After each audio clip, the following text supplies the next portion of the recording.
Bonjour, Manon Rodéo, diététicienne nutritionniste sur Paris. Donc le sujet du jour, qu'est-ce que le poids d'équilibre et comment l'atteindre? Donc le poids d'équilibre, c'est le poids qu'une personne possède lorsqu'elle mange de façon régulée. C'est-à-dire lorsqu'elle mange uniquement quand elle a faim et qu'elle arrive à s'arrêter lorsqu'elle est rassasiée. Donc ce poids d'équilibre ne correspond pas forcément au poids que la personne aimerait faire par rapport au phénomène de mode, c'est vraiment le poids qu'elle peut faire naturellement parlant. Mais pour garder ce poids inférieur à son poids d'équilibre, la personne devra systématiquement manger moins qu'à sa faim et se restreindre en permanence. En contrepartie, une personne qui mange au-delà de ses besoins de façon répétée aura un poids qui sera supérieur au poids d'équilibre.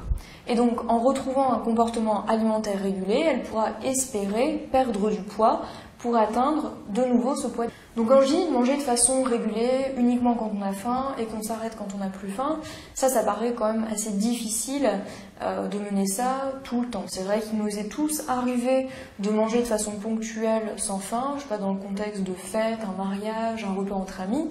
Mais dans ce cas-là, on arrive tout de même à garder notre poids d'équilibre dans le sens où c'est vraiment de façon ponctuelle.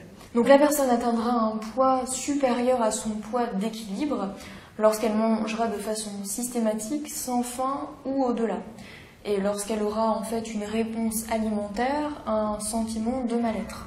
Donc la meilleure façon de conserver ce poids d'équilibre est manger à sa faim des aliments qu'on aime, sans frustration, pour ne pas avoir ensuite des systèmes de compensation qui vous pousseraient à manger au-delà de votre faim.